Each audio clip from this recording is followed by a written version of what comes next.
This episode of the Party Loaded podcast is proudly sponsored by Audible.com. Check out their awesome catalogue of audiobooks with over 180,000 titles to choose from. And be sure to grab a free audiobook on us and support the show by visiting audibletrial.com/endgame. Let's party.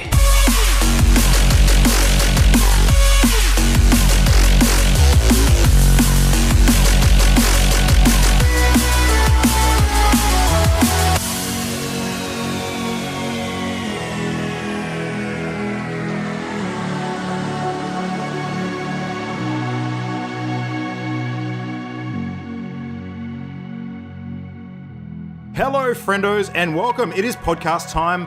We're going to get started tonight with the full crew. We have the party here assembled, ready to go, which consists of Christian Paulson Brown. We have the game dad himself, Matt Dyatt. We've got Adrian Chia, and we have Agent Jam reporting for duty as well. Hola. G'day, team. What's going on? Hello.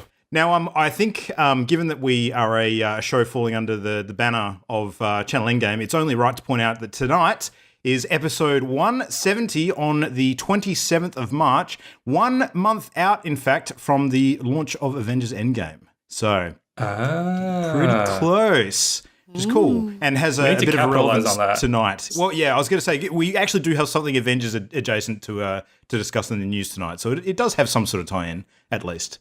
But before we get into the news, of course, we should mention this, of course, is Party Loaded, the podcast aiming to bring you a weekly dose of everything great in the world of video games. And we don't chat news first. What we kick off with every week, generally, to start things off, is a little bit of what's been going on this week in gaming from all of us. Christian, you have the headliner tonight. So I want to throw to you with a couple of questions. First off, are you dead? And are you, in fact, double dead? How's that week been for you? I have died far more than twice. Yep. So yeah, I've been playing Sekiro, Shadows Die Twice. Yeah. And I'm going to start by saying I'm deeply, deeply, deeply disappointed because I know that no matter how much I describe this game tonight, it can never express my love for it truly. Oh, okay. I know that words will fail me when I try to explain how much I love this game. Is that because the editing process that I usually employ sort of eliminates any background squelching? Is that the concern, or? Sure. Wow. Yeah. Sweet. All right. So I've loved all of the Souls games. This isn't a Souls game, but it is very much cut from the same cloth, same director who created Demon's Souls, Dark Souls, and Bloodborne. And you can feel the Souls series all over it, blended with the Tenchu series coming back. And I'm having so much fun with the game. The way that they have revamped the way the combat system in the game works is just so fun to play, like just the moment-to-moment actual sword play. It has this system where instead of enemies just having a health bar, they have a posture bar as well. So this is like their, sort of how much damage they can take before they get staggered. So it's like a fatigue management sort of thing, or? Sort of, yeah. Like Souls games have had poise as a stat before, but it's always been kind of obfuscated and kind of pointless. But this is like a separate bar that the more your like swords clash, and this bar fills up for the enemy, and you have one of your own too. And so I guess the easiest way to explain it is it's like a stamina bar that works in reverse. So rather than when they run out of stamina, they stagger. When their posture bar fills up, then they stagger. And it recharges quite quickly. So what it means is it encourages you to be very aggressive because you need to be continually clashing swords with them to build that posture bar up. If it fills all the way, they stagger and you get a death blow. If it's a boss, then they'll usually take 2 death blows before they die, so kind of like 2 lives. If it's a normal enemy, they'll just be dead from the first death blow. But if you back off, then that posture bar will go back down, and you'll essentially have to start from the start again. And normally in Souls games, you're used to kind of circling around and taking a few quick stabs here when you can get that moment between the enemies like swings and sort of finding the right moments. Whereas Sekiro, you need to stay in pretty much all the time to take advantage of this posture system. There are enemies that, like usually beast enemies or like ogre enemies, they're like pretty much impossible to posture, and you do need to kill them with their health bar, which is called Vitality. So you need to, as you approach each enemy, just from getting to know how the fight's going, you can sense, okay, this enemy I'm going to need to do posture damage to, this enemy I'm going to need to do vitality damage to, or some combination of both. And as you do vitality damage, so standard health damage, their posture recharges slower. So even if you are not getting those death blows and they are recharging their posture, you are slowly chipping away at their health at the same time and making it so next time it will be a bit easier because their posture is recharging slower. That's all a very long-winded way of explaining something that just feels really, really fun when you actually do it. It's just super good. And like the game is just so, it's very defense oriented because you are encouraged to always be face-to-face with the opponent. That doesn't mean you're always swinging because you have a deflect button, so you can just block, but if you time your block to the enemy swing, you'll parry, and that means you'll take less posture damage, they'll take more posture damage, so you want to be parrying every blow that you can.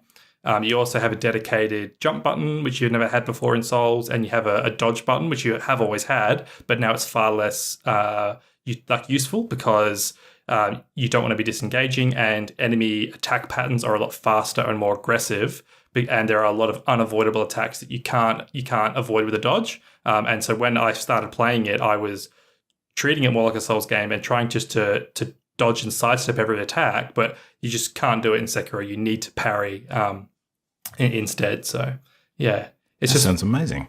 It's really good. Like every fight with a boss is like its own little puzzle of like learning their attack pattern, learning how you should approach it with posture or health, and also like there's the whole prosthetic system. So your character has a prosthetic arm, and you have a number of different like pieces of gear you can equip to it. So you've got one that's like a big metal fan you can deflect bullets with, or one shoots like firecrackers that will startle like animal enemies, or there's one that just shoots shurikens, and you need to kind of figure out which prosthetic is going to help you in each boss battle as well.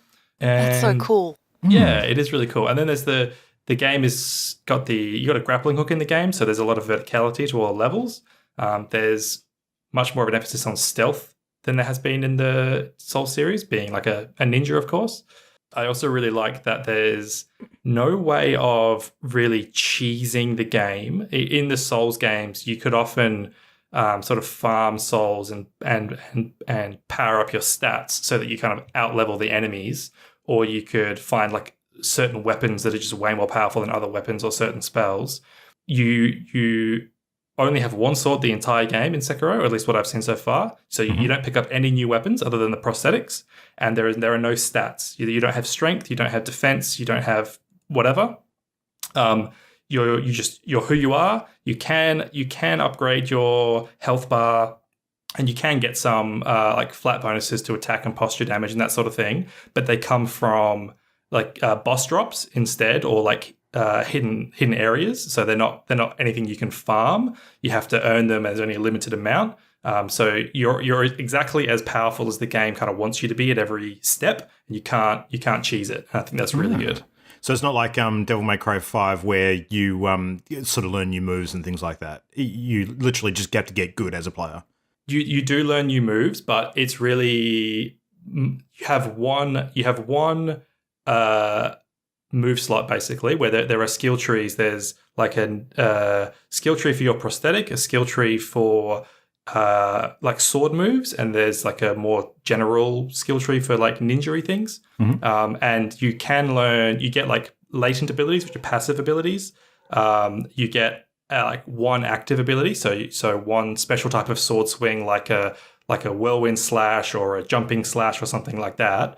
But it's only one at a time, and it doesn't do like a whole ton of damage. And it's not the sort of thing you can just spam. They're kind of situational. So that there are there's multiple skill trees because each of your prosthetics have their own skill trees. So there's basically like 10 different skill trees in the game, but all they're doing is giving you options. They're not making you more powerful, just like on a strict basis. They're just giving you more tools to play with, but not raising your base power level. Okay, makes sense. Yeah. So how would you find the rest of the game in terms of the visuals and the sound and all that sort of stuff?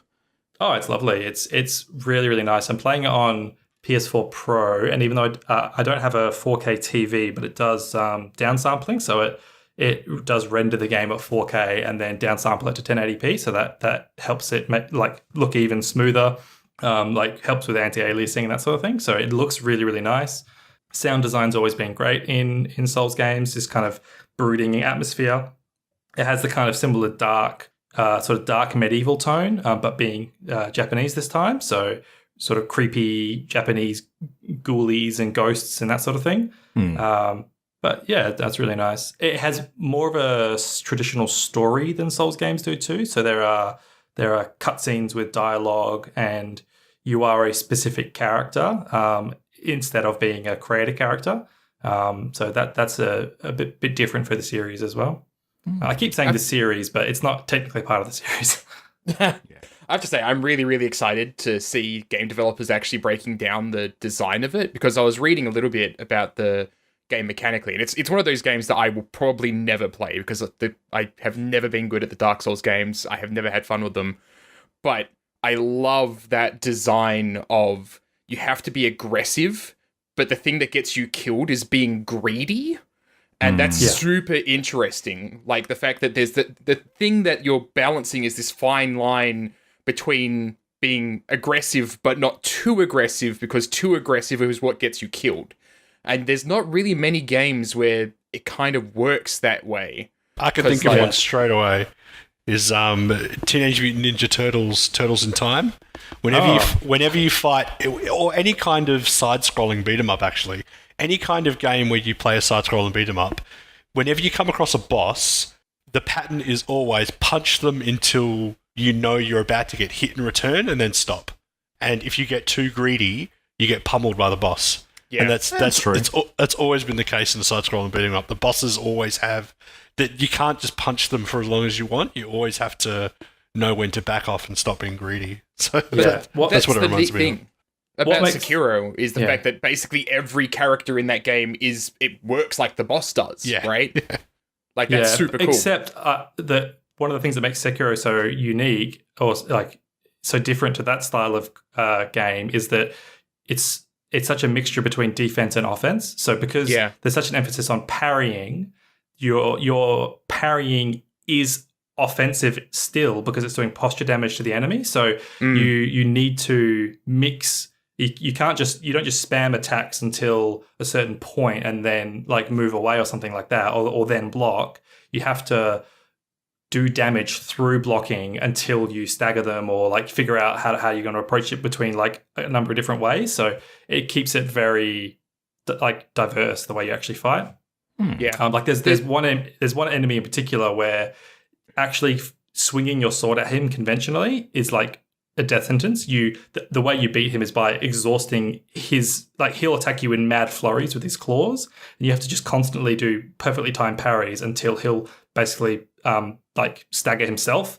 And it's like that's a clear like teaching moment in the game where they're teaching you cannot attack this guy, you need to parry him. Yeah. Like I it does feel like let's be honest, it's part of the Souls series, right? Like it hasn't got Souls in the title, but it is absolutely part of that series.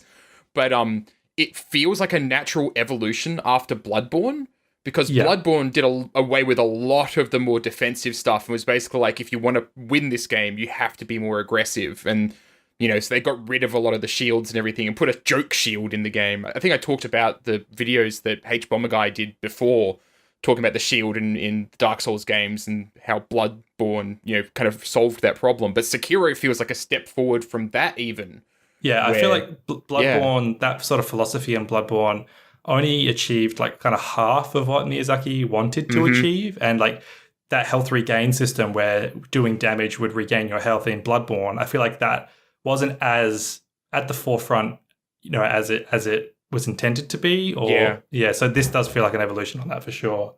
I should also mention the resurrection system too, because it's the first game of its type to let you resurrect when you die. You can only do it once, so because shadows die twice, so you get 2 goes. So when you go down, you can choose to resurrect. The reason that you would choose just to die is because there's actually the penalty for dying is you lose half your health and half your money.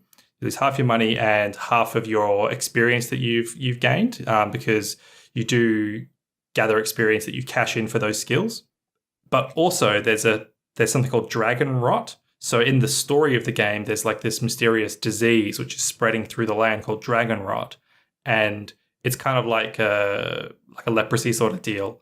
And the more you die, certain NPCs in the game will catch dragon rot, and then if they do, you can still interact with them, but their quest lines won't progress. If they're a vendor, they'll still sell you stuff, but no quest lines will progress anymore. And they'll never actually fully die, but it'll just lock you out of like that side content.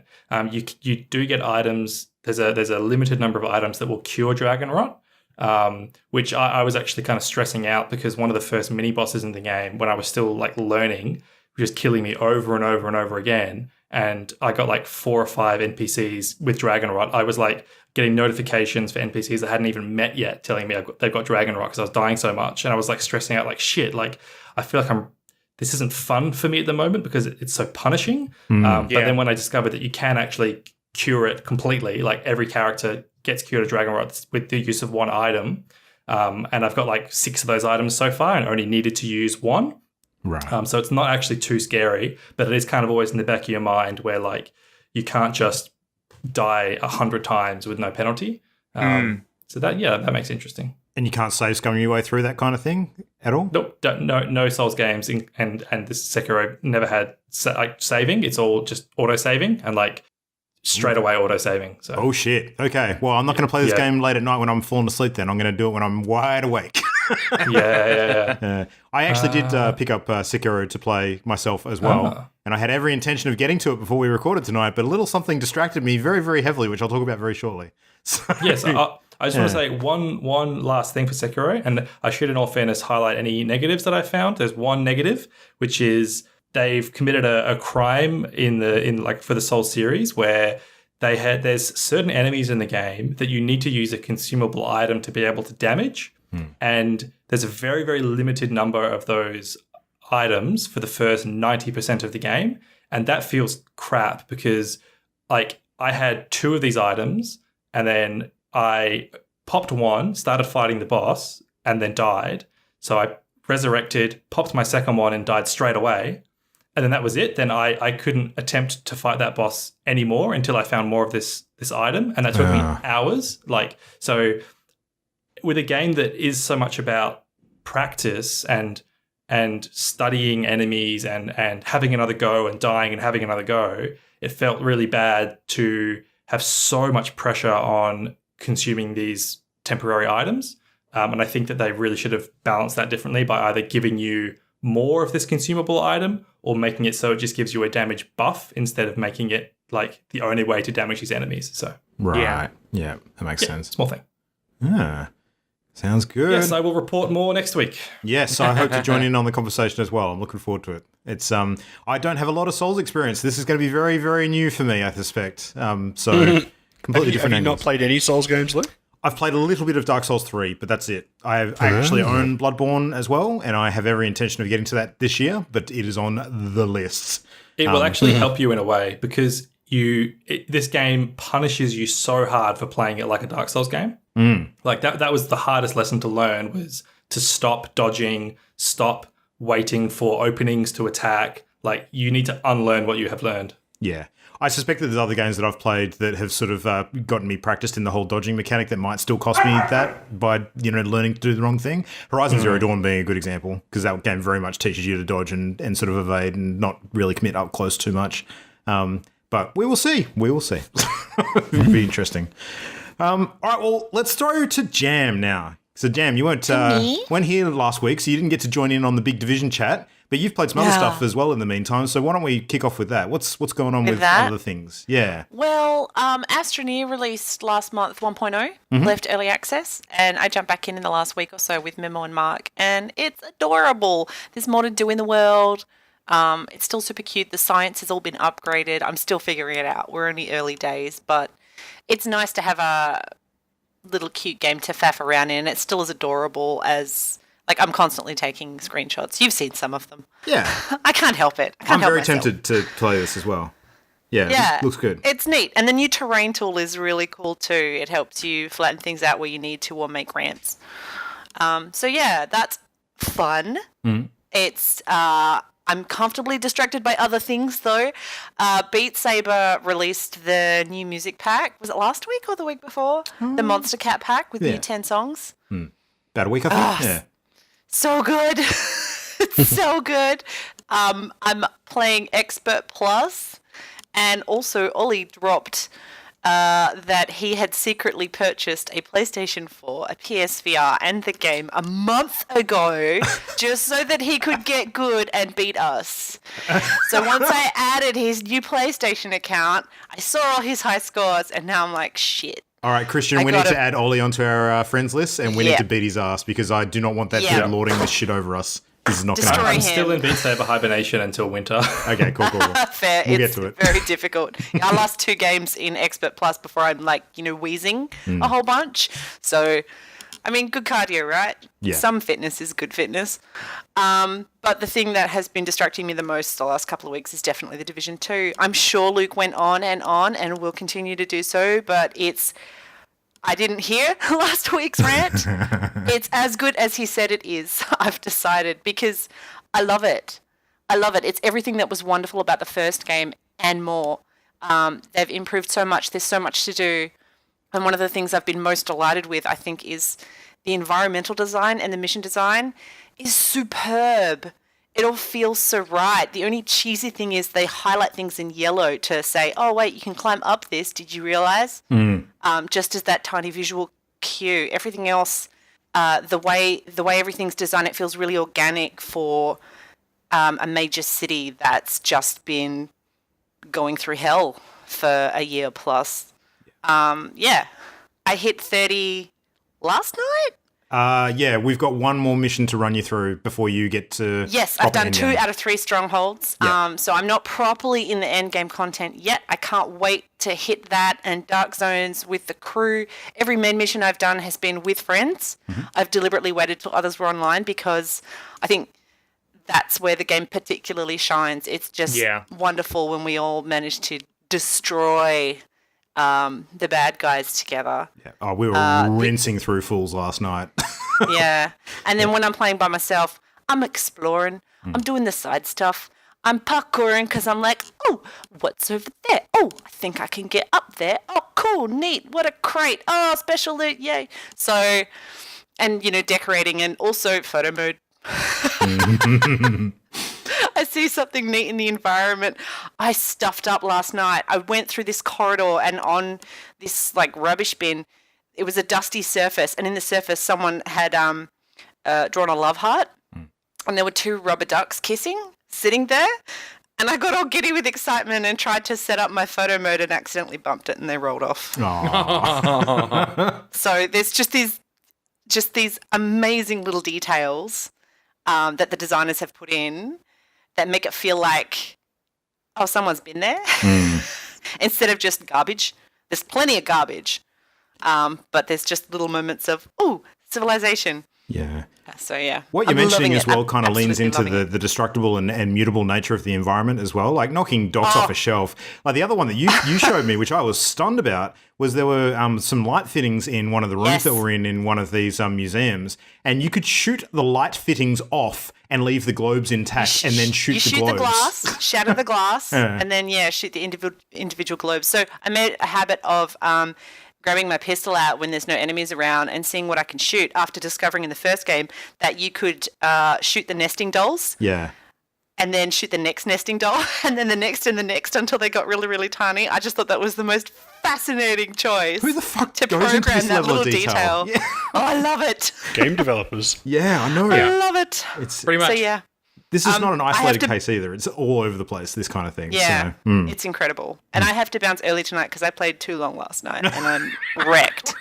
So, yeah, Division 2, A++ will be playing for a while. I've cancelled my Origin access for Anthem. Everything else is now an afterthought. I'll talk a little bit about Division. I won't go on like I did last week, but it was no secret to anyone who listened to me last week to know that I love the game. But this is the first time in a while my opinion has actually considerably changed since last week with regards to Division 2. And it has changed in an entirely upward direction. So I loved Division 2 last week. This week, I've discovered some stuff about the game that literally got my jaw on the floor of how fucking impressed I was. Did you use that correctly? I totally. That's not a change in direction. It is a very massive acceleration in the same direction. The change in level. That's a continuation of the same direction. Okay, shut the fuck up. It's an upward trend, Luke. All right. I'm just trying to express. I'm still really excited, all right? No, the reason for it was I, since last week, have actually hit the end game content. And, from our recent discussions around which sort of live service games have been doing the right thing on launch as far as the end game content goes, with the possible exception of Borderlands 2, because you can make an argument for that, being a live service game or not, depending on how you want to look at it. This is the first game that I've ever played that has absolutely nailed it on launch. And now that I'm in the end game stuff, I was staggered at how much there is. Like, myself and Justin, who's a good friend of ours, who's sort of been playing through and keeping pace with me more than the others because I've been sinking a lot of time into this game. We hit endgame pretty much the same evening. And as soon as you do, the entire game changes to the extent that you basically unlock an entire second game in Division 2. And I mean that earnestly. There's another complete campaign. It gives you complete new strongholds, a whole bunch of new missions. It changes the way that you progress and levels up. It opens up an entirely new progression system for some signature weapons that you get. It changes the map to be a dynamic war, where now all of the stuff that you have captured before, there's a new force that basically rocks up in DC called the Black Tusk, and they're like an elite mercenary military outfit, and the best thing I can compare them to for anyone who's played Spider-Man in the recent year is they're almost like the Division 2 version of Sable International. So they've got like all the high-tech gadgets, and they're very similar to you as the Division agents. They've got some of the same tricks, but a lot of unique things as well. Like they're running around with fully armored suits and Gatling guns in some cases, and freaking mechanized tanks, and it's just ridiculous. Laser beams on their freaking heads. Yeah, exactly. I jumped into Justin's game to help him with a bounty while he was at during endgame, and the map when I opened it up was red. Yeah. And I approached him, and there's this mech shooting at me. I went, "What is that? I'm not ready for this." Yep. You go from dudes running at you with sledgehammers, which are terrifying enough, to this shit, which I was not prepared. Let me tell you. I deliberately, towards the end of finishing off all the main missions in my campaign, went to the effort of trying to capture all of the sort of hold capture points on the map.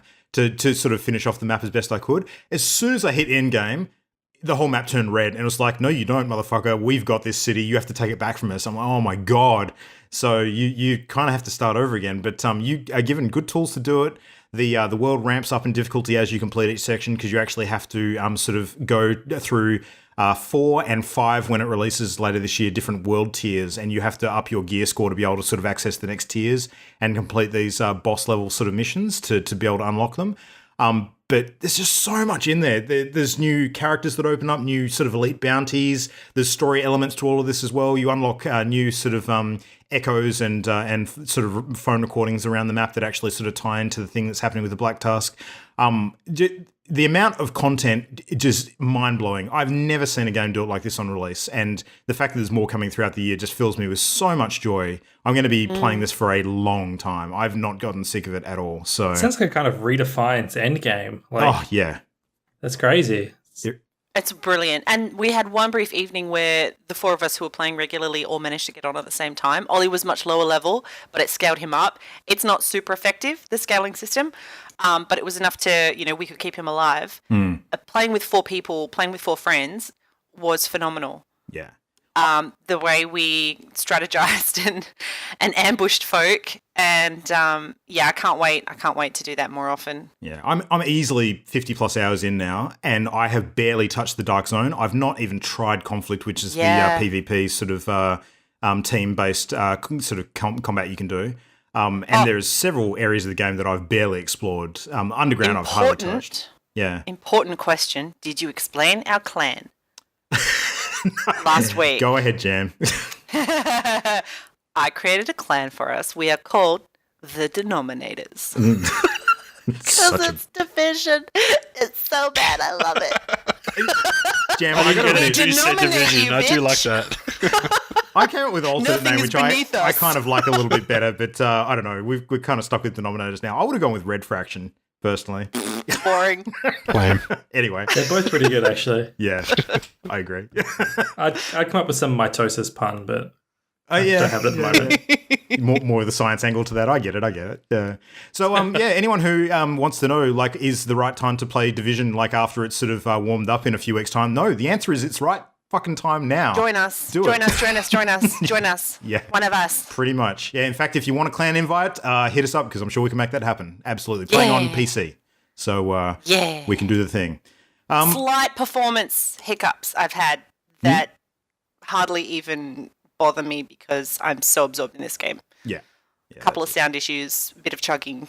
Probably need to sort out my PC. That's why. But it's gorgeous. I've gotten lucky with that. I haven't had anything yet, apart from one or two sound glitches, which I'd barely rate on the scale. So, yeah.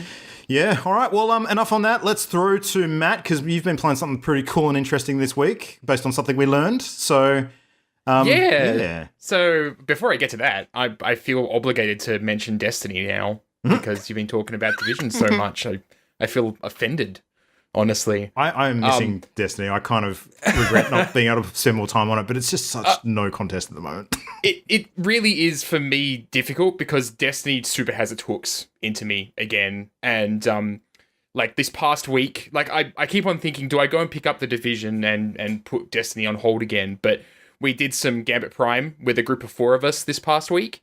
And the moment you actually start getting the gear sets, Gambit Prime becomes a totally different beast, and it's amazing because it genuinely feels like raiding. Because everybody, it feels like World of Warcraft raiding, where I've got a full set of Sentinel and I've got a full set, not Sentinel, it's Sentry, and a set of Reaper, yeah. And so the different gear sets for Gambit Prime allow you to do different things. So Sentry is basically watching out for invaders, which are other players that enter into your map and try to kill you. And Reapers for killing NPCs in your map to collect motes from them. And then you have the Invader set and you have a Collector set, which is basically running around and picking up all the motes. And the Invader set obviously is for going and attacking other players. But being a Sentry gives me all these perks, which they need to rebalance the perks because currently the Invader set is ridiculously powerful and everything else is kind of lackluster. But the Sentry basically gives me the ability just to sit around the bank and defend the bank from all the NPCs that the enemy team throws at us, and then go and hunt down the invader whenever they come into our map and start invading us. And meanwhile, my team members are all out there with Reaper sets and Invader sets and everything. I don't think we have anybody with the Collector set yet. I actually think the Collector set is the most powerful, personally, because it's the one that stops you from dropping motes when an invader kills you. So Yes, but there's also the fact that the Invader set has the bank lockdown ability. True. Where the moment that they invade your map, you cannot access your bank. And if you're ahead and the other team starts getting a whole bunch of catch-up invasions, it just dicks you over so much. And it is the worst thing because we had a match where we were way out ahead of the enemy team, and then they had an invader come through. They had a full set of invasion gear, and they locked down our bank. And 3 of us were carrying 15 motes each, so 45 motes. We were about to bank them to summon our primeval, and all 3 of us got killed. Because the invader is just so powerful right now. Like, they already have an overshield. Their gear comes with a perk that makes your overshield recharge faster, if I'm not mistaken. Like, they're just ridiculously powerful. But it's super fun. Like, I made the comparison, I think, last week where I said it was like raiding, but with PvP involved. It is totally like raiding with PvP involved, especially when you get the sets. And it's super cool, the fact that it has that bit of, hey, I'm going to be this role in this game. And that's really cool. I like it. I really want Bungie to lean into the armor sets thing more, and I want them to lean into armor sets for raids. I think that would be a very cool thing to do. Yeah.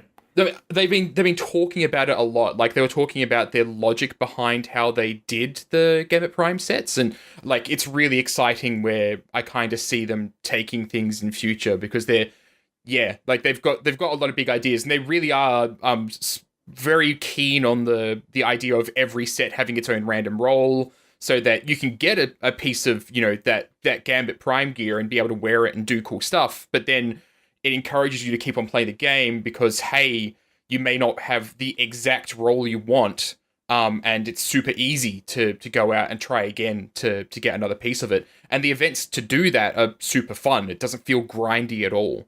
So yeah, I'm really, really, you know, excited about that. But the actual other thing that I played that wasn't Destiny 2 this past week, I only played just recently, but I picked up the old, and when I looked at this, I felt even older, 15 years old Vampire the Masquerade Bloodlines. Oh, I didn't realize it was 15 years. Holy moly. It will turn 15 this year in November. Wow. It will have been 15 years old. So it is such an old game now. But may I just say, that thing has aged fucking well. Like, oh my god, it is just incredibly good, even after 15 years.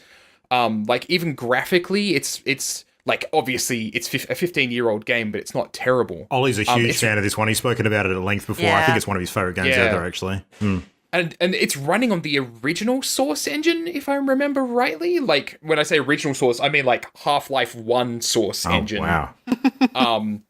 Not for the Half-Life 2 engine, but yeah, it is a very old game now, but it's still an excellent RPG. I should add, I have actually played it before.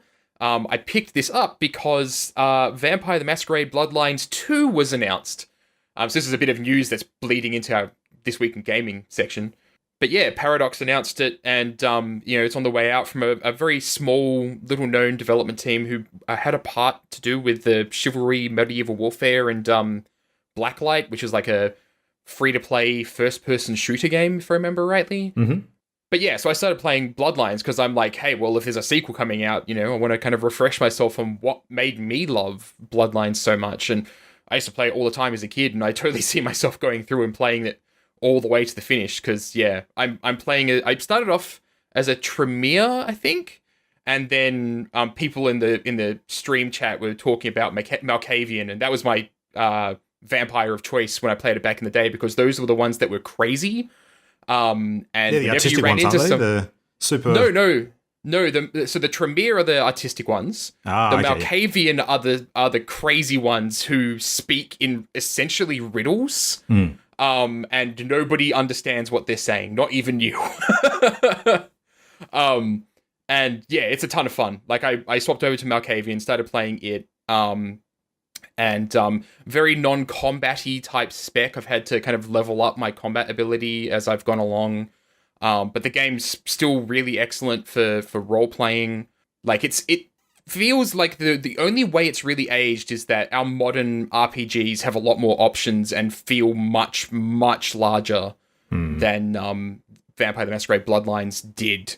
But yeah, I'm super excited for the sequel. I'm very, very excited for it. But we'll see how it goes, because it is a very little known development team working on it. So that said, the trailer looks pretty damn good. Oh yeah, well, it's Paradox Publishing, right? Like, they do so many good games. So I have a lot of faith on the publishing end, but it's because it's a little known team. You know, Chivalry was good, but they only had a hand in Chivalry. Like they didn't make that by themselves, as far as I'm aware. So, and correct me if I'm wrong, but that trailer had a not actual gameplay disclaimer. Yes. Yeah, for parts of it. I don't think that was true of maybe all of it, but yeah, who knows? It's tough to say. I think most of it was pre-rendered. It looked a bit canned, yeah. Yeah, it could be. Interesting. Yeah, I'm excited about that too. Just yet another thing to add to the list of things I have to play this year to catch up. Yep. Oh my God. Anyway, let's throw to Adrian now. What's been going on with you this week, Adrian? Yeah, so I played more Warframe, but aside from that crippling addiction that I have, I actually managed to find some time to play a new game and a new genre of game I've never played before. I played Soma. Oh my goodness! Yes, yeah. So I think Christian actually sent this to me as a gift from memory. I'm at that moment, I mentioned it last week, where I'm in poverty mode, where I can't afford any new games. Otherwise, I'd probably be playing The Division 2. So I went back through my Steam library and have been trying to figure out something to jump into, and booted up a few things and kind of gone and not really gotten anywhere. But I thought, oh, actually, let's give that a go. And it was a new experience for me because I don't think I've ever played a horror game before of any description. I've seen other people play them. The one that springs to mind is PT when Christian and I were living together. And Good times. We, 3 grown men, sat in the theatre room squealing in terror. Good times. But yeah, I thought I'd jump in and give it a go, and I really, really, really enjoyed it. So you finished it? I finished it. Yeah, I finished it. Awesome. Loved the whole game. Loved almost everything about it. There's only a couple of little things which bothered me. But yeah, so for those who aren't aware, Frictional Games also made Amnesia, which I haven't played, but I think that's got quite a strong following, and people are quite familiar with that one. Yeah, it was just a really... I won't say anything about the game because it's one of those ones where as soon as I start describing it, it kind of takes away from the experience. And I went in pretty much blind. I knew the setting, and that was it. So I didn't really know anything else apart from that. And I really enjoyed sort of being drawn into it. What I really enjoyed about the game, it has quite very strong philosophical themes, which I really, really enjoyed. I often interpret philosophy lectures for deaf students, so I enjoy sort of applying a little bit of that in there as well. So yeah, that was cool. And to get the full experience out of it, I would always wait until my wife went to bed, turned all the lights in the house off, turned off my second monitor, and played it in like the pitch darkness of my living room. Oh yeah. And that was excellent, but also a mistake. One particular night when the cat came in and jumped up on my desk, and I didn't hear it because I had headphones on, and scared the absolute shit out of me. But yeah, there was a bit of a like kind of noise. That's perfect. But yeah, I highly recommend it. So yeah, won't talk too much about it because I think it's best left experienced. Absolutely. Yeah, but very good. I think Soma is like it heads and shoulders above was it Amnesia for me because it has that philosophical element to it, and it's not too like high school kid like thinking he's clever doing philosophy. Like it's actually pretty cool, and yeah, I don't know, it has that kind of existential horror. That's what I'm trying to say. Yeah, too. it does. It doesn't rely on jump scares. It has existential horror too. Which I really exactly. enjoy. Yeah, I agree. And there is it is creepy and it is scary.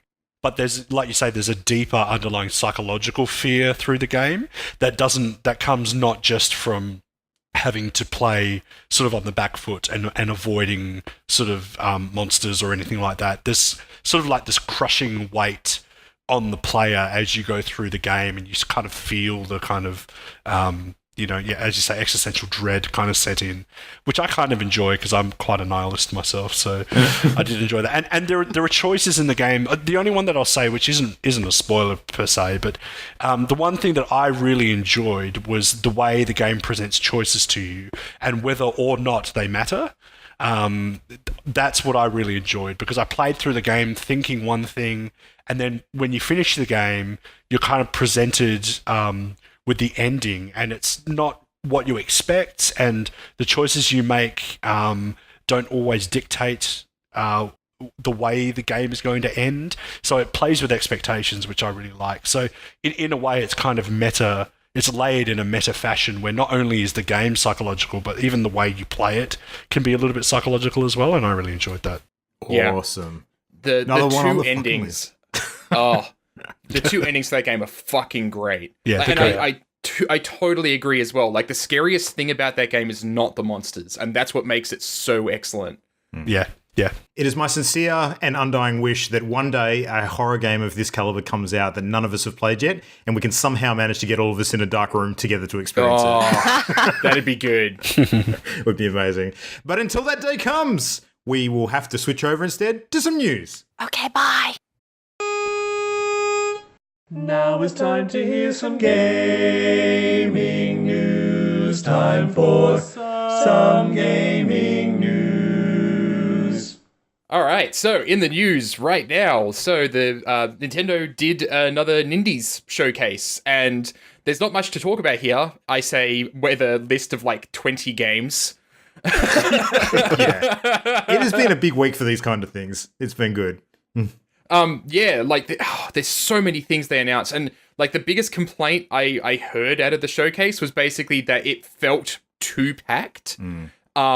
So Cuphead is coming to Switch.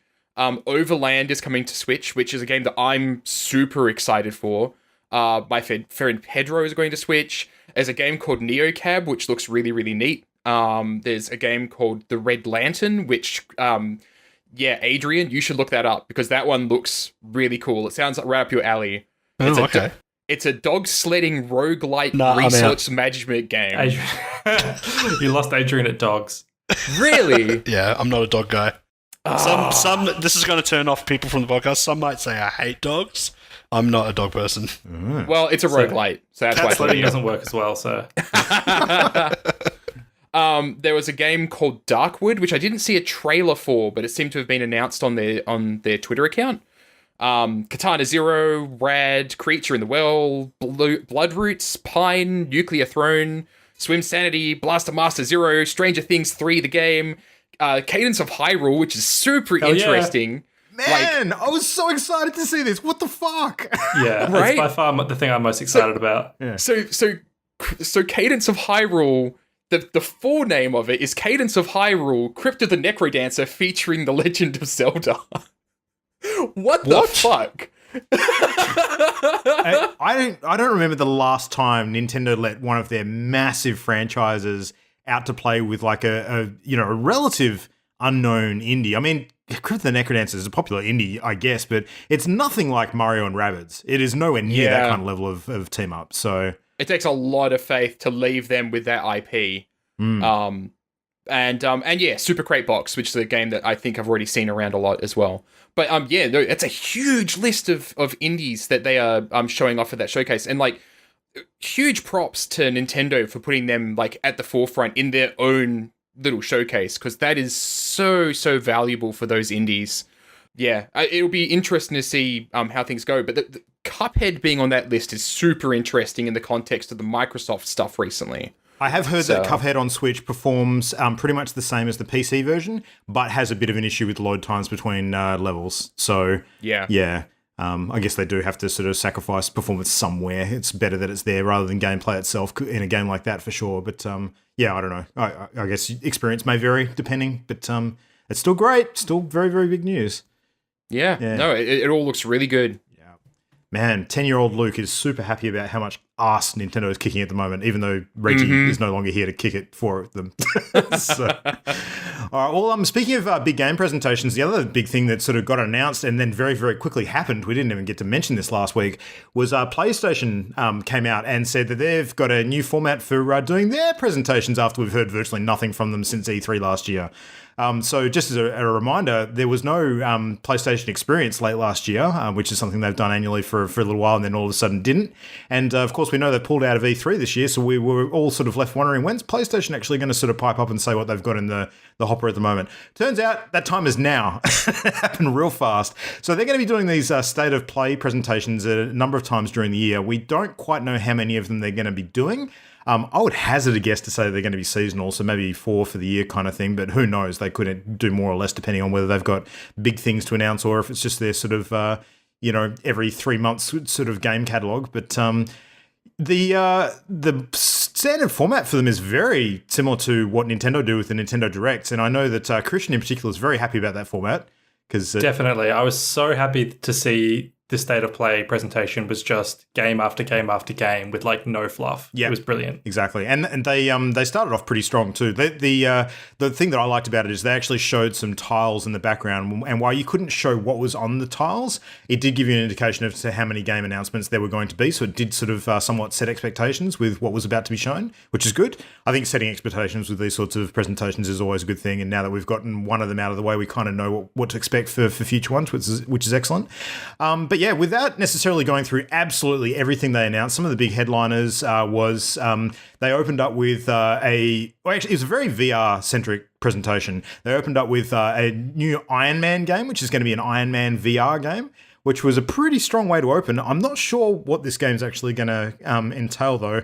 I mean, to me, it looks a little bit like the Arkham VR experience that they released, but like a Marvel Iron Man themed one with a bit more combat involved. Now, Christian, you played the Arkham one, didn't you? What did you think of that?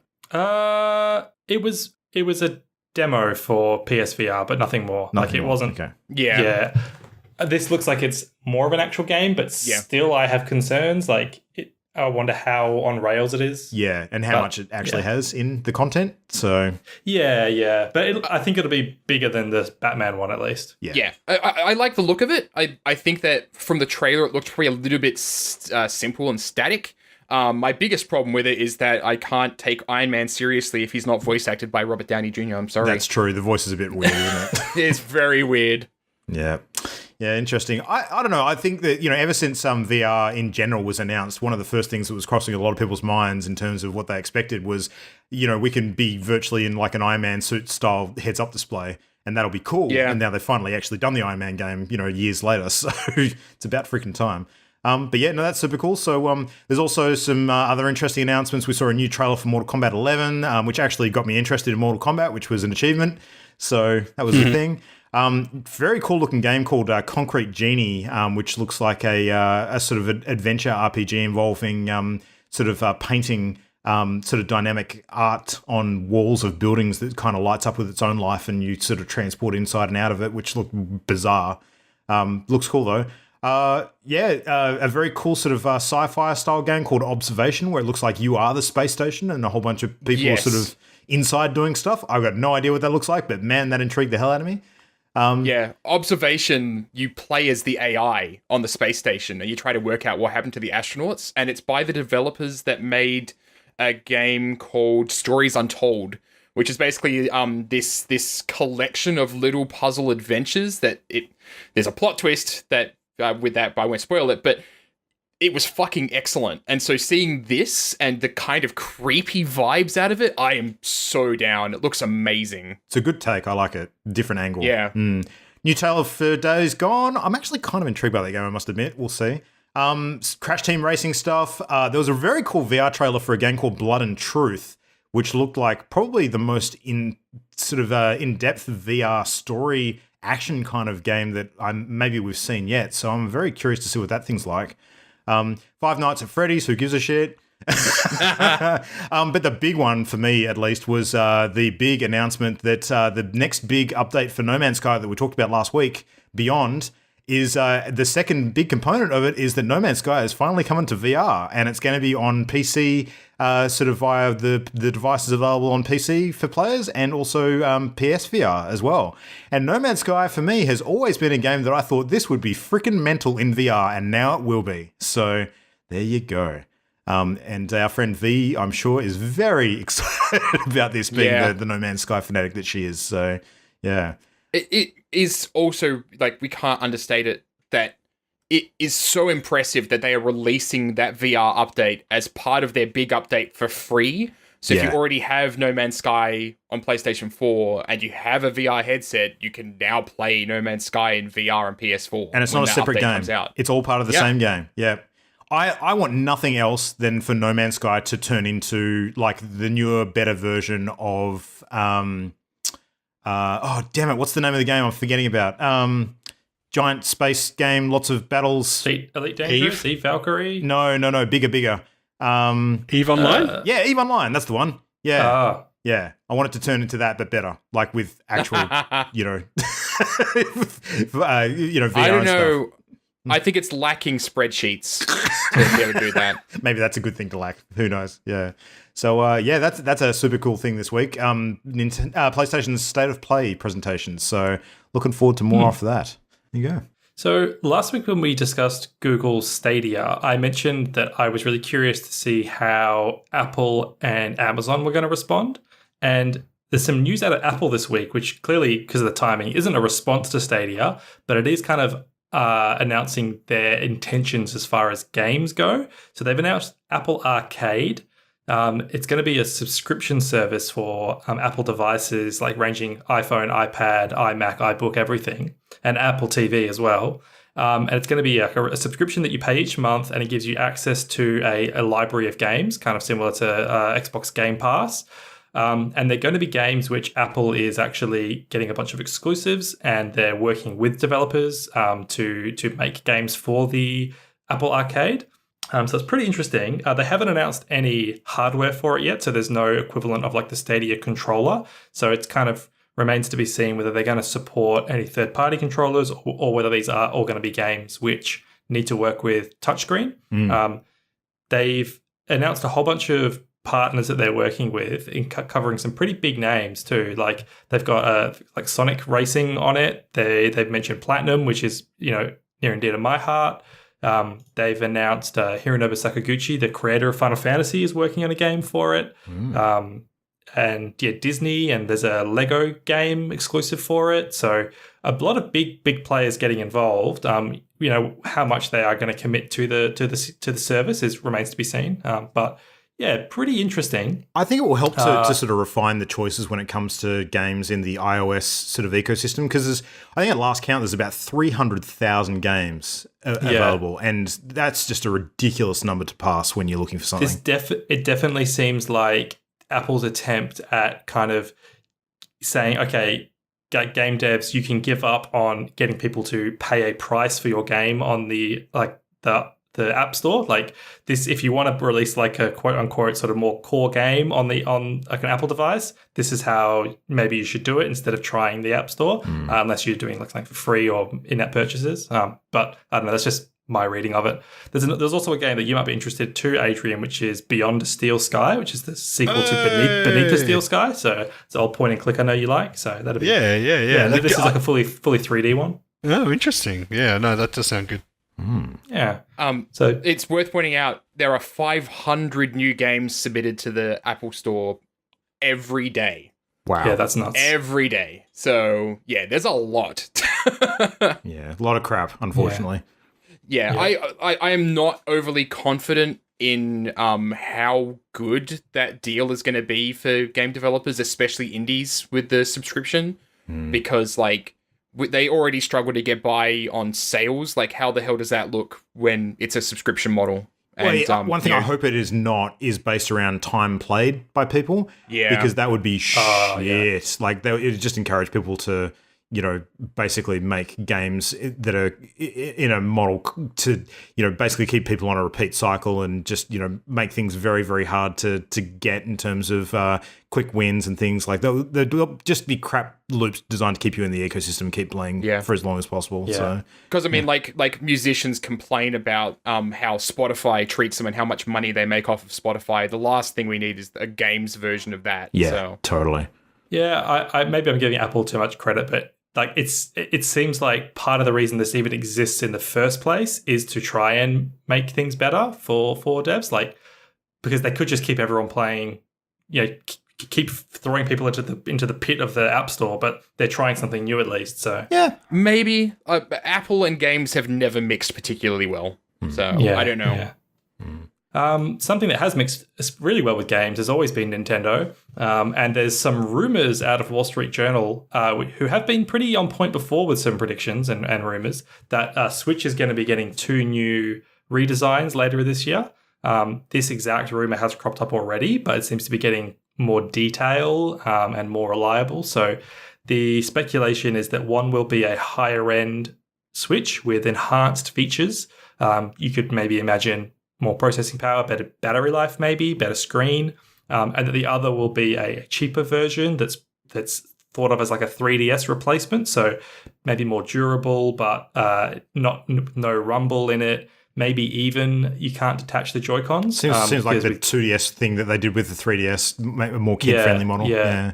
Because I used to think that Nintendo would never release a Switch with fixed Joy-Cons because that's so core to why it's called a Switch in the first place. But the more I think about it, I'm like, it would really be good for kids, and they did make a 3DS that wasn't 3D, so they could be prepared to do that, but yeah, I guess I'm still not sold that they do that. Wouldn't prevent people from using a separate controller, I guess. They could still plug one in.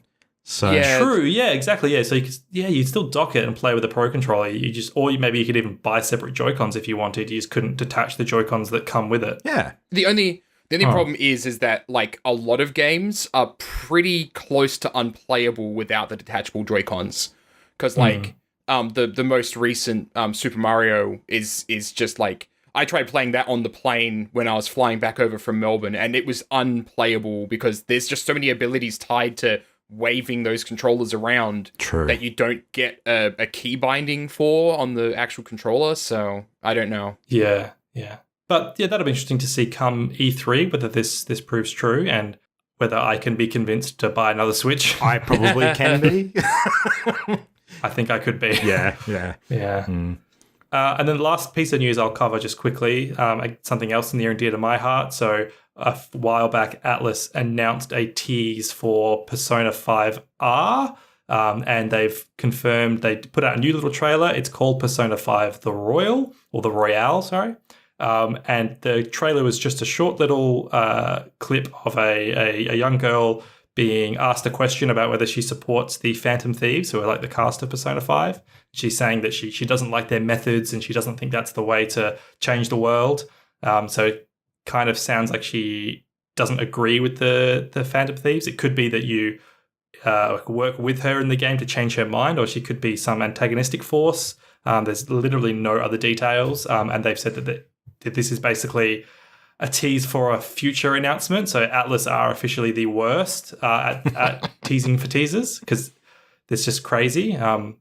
At least they didn't do what they'd done before, where they had like a 6-hour stream once and then were promising an announcement during the stream, and then it was only right at the end, and then that was just stay tuned for another announcement. So yeah, I remember it wasn't that. quite that bad. But yeah, for anyone who hasn't played Persona 5, Luke, Adrian, I'm not sure about you, Matt. I haven't. But you haven't, all of you, this will be a perfect opportunity. Deal. I'll add it to the fucking list. Oh, God. Mm-hmm. Yeah, so in news about the whole shitty exclusivity thing and how pissed off we all should be about exclusives, Bethesda have announced that they're going to be exclusive with Steam now. Well, not so much exclusive. It's more that they're moving off their own launcher to go back to Steam with some stuff. So, well, they're not moving off of their launcher. They're just announcing that, from what I understood, they're going to have their games on Steam available. Moving away from the exclusivity of their launcher. Yeah. But not on the Epic Game Store, so I'm personally very pissed off. Bethesda doesn't need the extra money. I'm being sarcastic, by the way. What they need is people to play Fallout 76. That's the thing they need. Yeah. Yeah, I was going to make a joke about how convenient it was that Fallout 76 wasn't on Steam, but now here they go making my life really inconvenient by putting it on there. So, yeah. There's a definite history of relationship there. There's a bit of a legacy, I think, that plays into that arrangement. Yeah. I wouldn't be surprised if there was some deal with Valve that kind of led up to this, because I don't think their launch has been doing badly. Like, they would have to be making a decent amount of money from it, but I would imagine there's probably some deal with Valve behind the scenes about the sort of revenue share split they're going to get out of this. But yeah, so you can expect that Rage 2, Doom Eternal, and Fallout 76 are coming to Steam, and there's more apparently on the way as well, but they haven't said specifically what that is. So yeah, that's a small little snippet of news that I just wanted to be sarcastic and humorous about. Yeah, that's fair enough. Well, in other Steam-related news, during GDC week, Valve did a bit of a presentation, and they did a breakdown on what's going to be changing on Steam in the near future. And one of the things that is happening is they're making some big changes to the way that your personal game library is displayed. And the stuff that they've previewed, I'm actually a massive fan of this. I think this is a really good quality of life change. So convince me. All right, so what they're going to be doing now is giving each player's Steam library its own homepage. So during the presentation, they actually showed an example. And in the example, it showed things like the player's most recently played games at the top of that homepage. So it makes people a bit easier to jump between their most played games as opposed to finding them in their big list.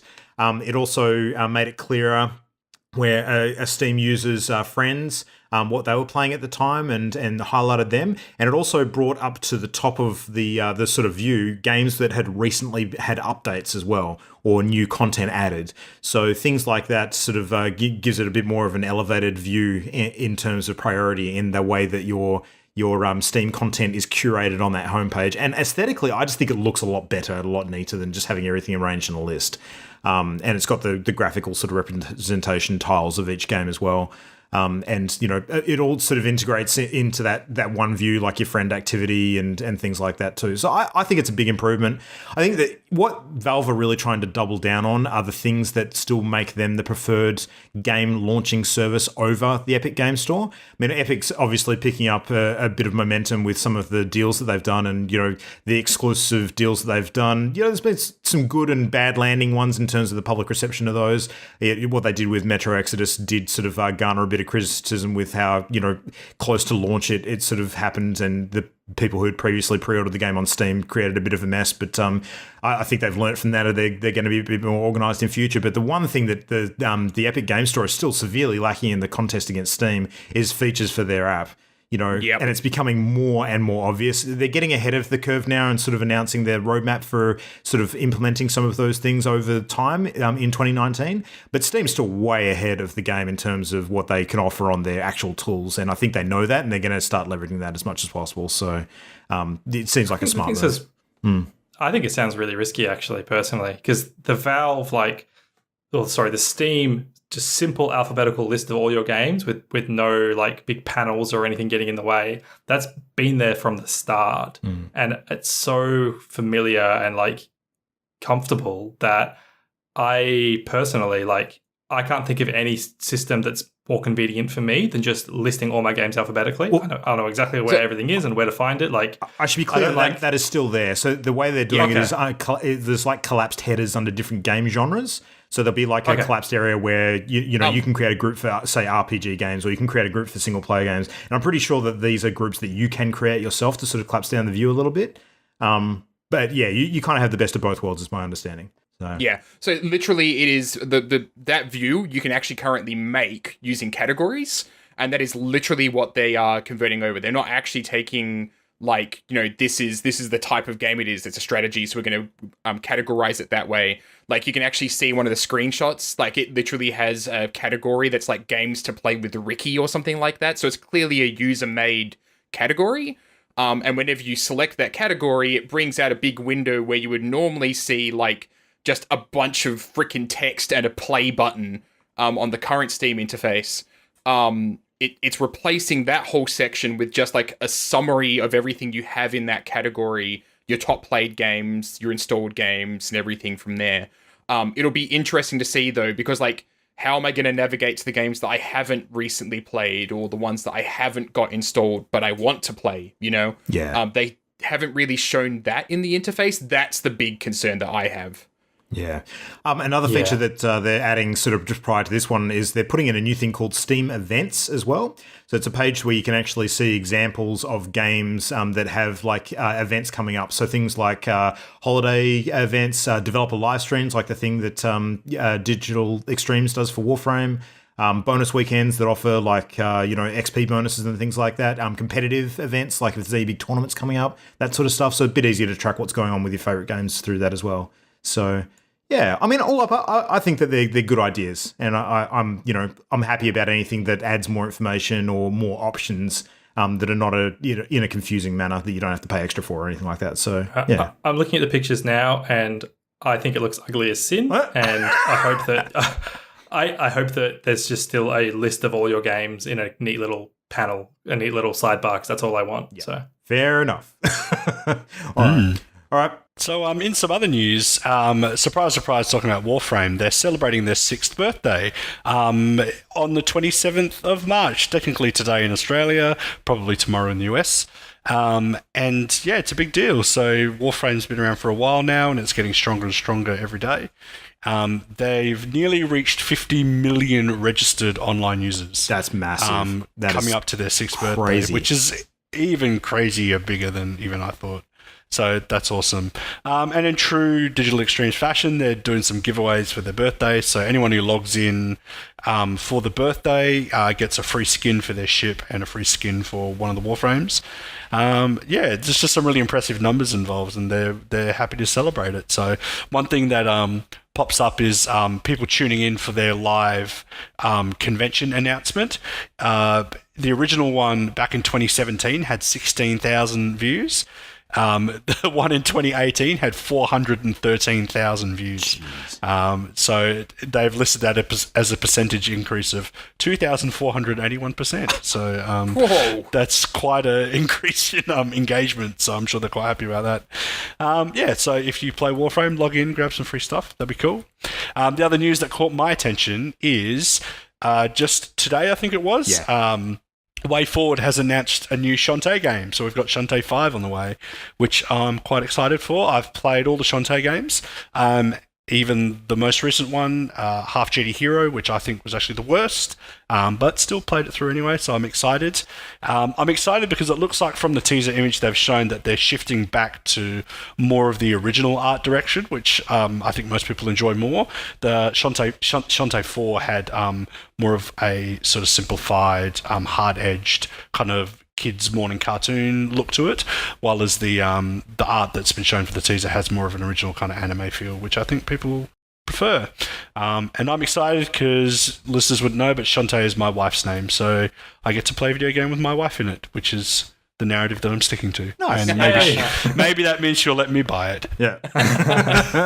No, I'm a big fan of the Shantae sort of series. I think that when it comes to genies, which seem to be in vogue again, unless it's Shantae or Robin Williams, I'm not interested. So, Oh, God. looking at you, Will Smith. Anyway, Yep. all right, we've run long, but let's dive into our topic of the week this week, which is more of just a short sort of casual conversation. Casual. Being that we just wanted to chat a little bit tonight about some of the onboarding processes that we have sort of observed when it comes to people getting into games.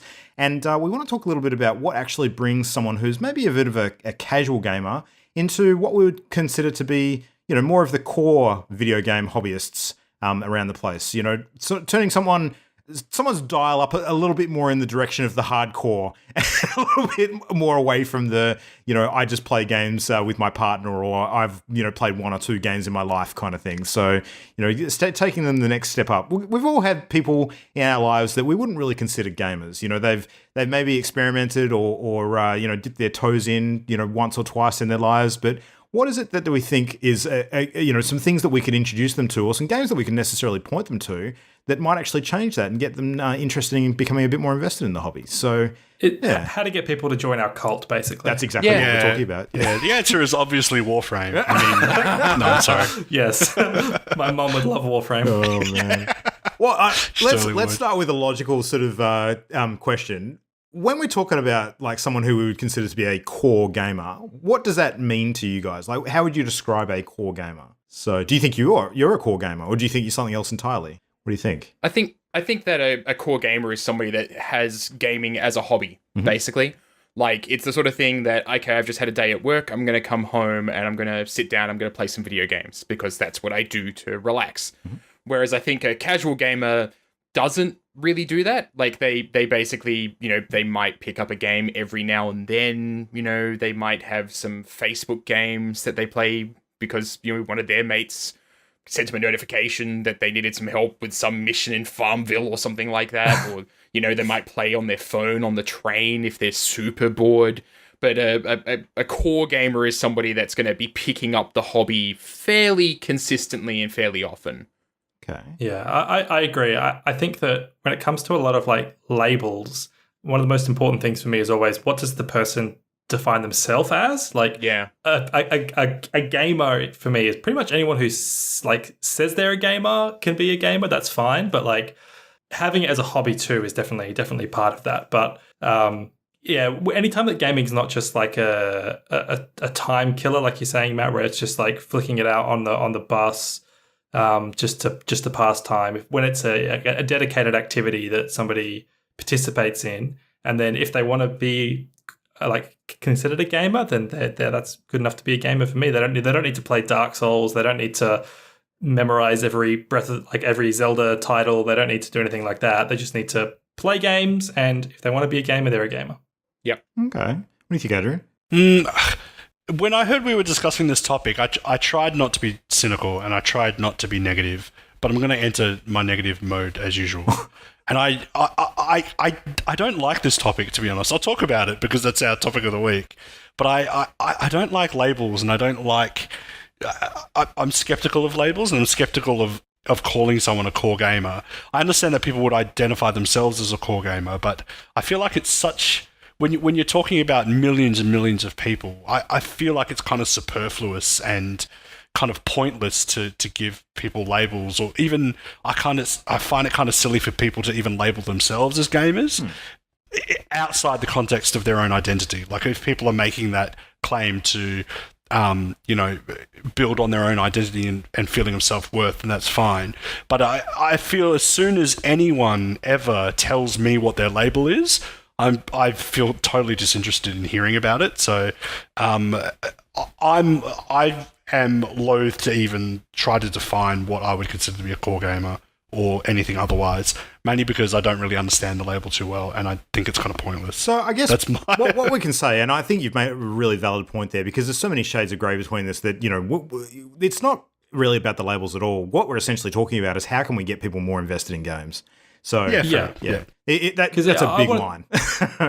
Yeah, like I definitely agree with a lot of Adrian's saying, but I think like for the purposes of like a productive discussion, gaming is you can observe gaming as a social construct. Like it is a hobby that there is a social aspect to. There is like there's an operative definition to the term gamer that may not apply to everybody. It may not be the truth. There's millions of edge cases of people that may or may not be considered core gamers or not. But broadly speaking, you can understand that there's a gaming community of people who play like console games a lot, and there's people who have never played a game in their life, and there's a million things between that. But there is a side of that spectrum which is more towards dedicated gamers. Yeah, sure. What sort of more gets me is if in this topic we're trying to move people from one category into another, where do we clearly define that line as to when does someone tick over from becoming a casual gamer into a core gamer? I'm interested to hear about that and where we think that line is. I don't think there's a line, personally. Yeah, I think it's an ever-increasing scale. I don't think it's the sort of goal areas that you need to surpass to actually meet different levels of it. I think it's, we're talking about something in a very broad sense. It's more about, what things actually push them in that direction as opposed to where the measures of that direction are. So, but if you're using a label, then you have to have like criteria to put someone under that label. So when I say line, what I mean is when does someone become a core gamer? Like if we're going to use that label, you can't use the label without having like criteria for it. Right? Sure, it's a construct of the conversation for our purposes, though. Yeah, not much more than that. Yeah. Okay. Yeah, it's like a lot of, I guess it's a weird analogy, but it's like a lot of medical conditions where you can have a range of symptoms, but you don't need to have all of those symptoms, and you don't need to present them all at the same time or in the same way. But together they can build a diagnosis. Yeah, sure. So you don't have to tick 10 out of 10 boxes to be a core gamer. But if you're somebody who owns dedicated home consoles, you're somebody who plays games as a hobby, you're somebody who engages socially with other people who play games, then those are the sorts of things that build a profile of a core gamer. To me. I was about to say someone who's on the spectrum, but I probably shouldn't say that because that has other connotations. So. I was about to say what we're basically saying is gamers are a disease. Well, there's certainly a level of addiction potentially involved for some of us, but yeah. But all right, well, I mean, let's talk a little bit more about what we think actually points people in that direction to start moving along that journey towards being a more involved gamer at the very least. So. Do we think that there are particular genres that are kind of the go-tos when it comes to people becoming more invested in gaming as a hobby, or do you think it really does sort of depend on the individual? Are there some common go-tos that we tend to see more than others? What are your thoughts on that?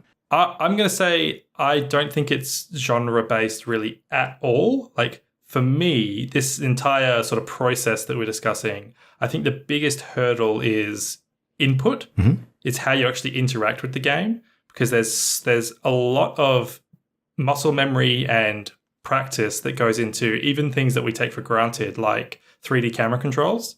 Like that's something that's very, very difficult for someone who hasn't played games before. Definitely. And I think this is why we see so many people playing, like what we describe as casual gamers playing touch games, because one of the reasons that the Wii took off so much is because the input to actually play the game is very easy to pick up and very intuitive. And I think that's much more of a determining factor for sort of onboarding somebody into gaming than the genre of the game. Yeah. I would absolutely say that there's a degree of which game is your game, right? Because, like, when I was a kid, my parents got me consoles, and I would never have called myself a gamer at all because I was much more interested in going and playing with Lego than I was sitting down on my Nintendo 64 and playing Super Smash Brothers every single day after school. And it wasn't until I was in my teens and then Halo came out that suddenly I found my game. And because I would not say that first-person shooters are the gateway drug to becoming a core gamer, right? Because not everybody's going to click with that. Somebody's going to go pick up and play The Sims and go and transition from being that person that has no interest in playing games to being somebody that plays games every day after school or whatever. It very much is going to be, based on your personality and your tastes and the sort of things that you like. Like, I think that basically what kind of turned me was I never really played a good sci-fi game until my teens, and that was the thing that made me realize that I really enjoyed playing video games, and I played them all the time from that point forward. So it's gonna be entirely up to personal preference, but I think there are some types of games that like Christian says, like the more accessible they are, the easier it's going to be to kind of go down a rabbit hole, essentially. Yeah. I've found that one of the almost one of the measures, if you like, for someone sort of stepping over into that sort of realm where they become a much more sort of dedicated gamer is around the autonomy sort of step, where I've introduced a lot of people over the years to games of different sorts, whether that's miniature games, board games, video games. Video games especially, I think one of the things that tends to happen when someone transitions past that intro step is that they go from being someone who's only willing or interested to play a game when they're physically there with someone showing them the game or what to do, to someone who actually takes that agency themselves to go and seek it out without the person who introduced them being there at the time. So when they're willing to actually go and play something on their own or go and sort of find out more about it without being sort of shown or directed to firsthand, I think that is one of the big transition steps for me personally. So I'm interested in what Christian said about sort of input and control being like a determining factor for a lot of people.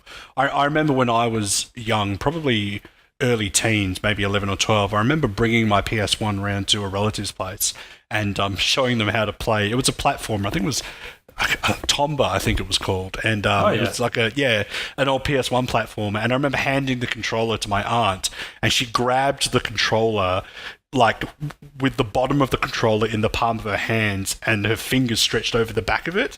And it was like watching some weird bird with talons grab something on the ground. And I was like, no, Auntie Sandy, that's not how you hold a video game controller. And she just looked at me and was like, I don't know how to hold this damn thing. So I think that's, a really good point that like when you've got things that we take for granted as gamers or people that, game regularly, a lot of it is sort of people that have grown up playing these games. So I'd be interested to know how many people, you occasionally see videos of like elderly people like wrecking people in Apex online and stuff like that, or, grandma playing Grand Theft Auto and she's killing it. So I'd be interested to, know how those people got into it because they don't have that muscle memory and that ability to just pick up a controller and instinctively know what each button is for. I think, that's something that's quite special. So when I think of people on their phones or on tablets playing games, I wonder how many of them transition into sort of console gaming or PC gaming and find ways to play games like that. And I also wonder what kind of positive effect games that are adaptive for tablets are having on people getting into mainstream games, where you have things like games on mobile that used to be on console, things like the Final Fantasy series. I wonder how many people are getting into those games because they've, maybe they've played a couple of gacha games and they've got into the Final Fantasy Brave Exvius and they're like, oh, Final Fantasy 7, I've heard about that. And then they start playing that and all of a sudden, they're just like we were when we were in high school playing Final Fantasy. So I'm curious how that kind of natural pathway leads people into other games. A really interesting test case will be the next the Switch Pokemon game, because Nintendo have laid out Pokemon Go and then Pokemon Let's Go on the Switch, and now a mainline Pokemon game. and it'd be really interesting to see what the numbers look like for sales and whether we hear stories of people that have followed that progression. But I'm already seeing a nice little kind of narrative evolving from all of our points here, where I'm seeing people who start off with simple input games like touchscreens, and then they find maybe one game that they really like Matt said, and then that hooks them. And then it becomes a self-perpetuating hobby, like Luke was saying, and they actually something that they start looking into more themselves. So I can see how all of our points can like coalesce into a story of how people might become dedicated gamers. Yeah, they just got to find the right trigger for them. The touch input stuff is interesting looking at it from a generational perspective too, because I mean, as a father of two young boys, I've gotten to see this like firsthand, where I look back to the age that I sort of started to become like a dedicated hobbyist gamer, which for me was quite young, like compared to a lot of people. I would say only limited at the time by the point in the 80s and what was actually available in terms of the consoles on sale at the time. But my kids, sort of being introduced to gaming through iPads primarily, they've picked up like a desire to experiment and play and get stuck into more hardcore stuff like a lot earlier than I did, that's for sure. And they're a lot more capable at a much younger age as well. And one thing that my eldest, Benjamin, who's now 9, has had that I never had the advantage of when it came to learning about it as a hobby is Google. So being able to actually hop on and sort of, self-curate your own learning about games and the industry as a whole. Like he actually like autonomously checks out gaming news sites now without me pointing anything to him. He self-educates in a way that was never possible when I was a kid. And that's both frightening and sort of, heartening to see at the same time. But God only knows what the result of that's going to be in another 10 years. He'll probably, take over doing this kind of thing from me, I suspect. We'll wait and see what that looks like. He's very interested in things beyond just playing the games now, getting into all the content creation stuff, which is horrifying to look at it for a 10-year-old, but it's just the way things go. Yeah. Frightening. Yeah. I should mention too, I mentioned 3D camera controls before as a big hurdle, and I brought that up specifically because I've encountered that twice in my life where both my girlfriend and my mum have seen me play Journey and sort of visually being drawn into it and by the music and the art direction. And I've attempted twice to pass the controls over and let them play Journey because I felt like it's a good example. It's a safe game. They're not going to be dying from enemies except for like one section. And it's just a good learning experience because all you really do is use the camera and move. And in both cases, they've taken a long time to actually learn how to move the twin sticks. Like they'll move one at a time. And then, or they'll have to remember which one's the movement, which one's the camera, and that's like a really complicated thing for people who aren't gamers, really.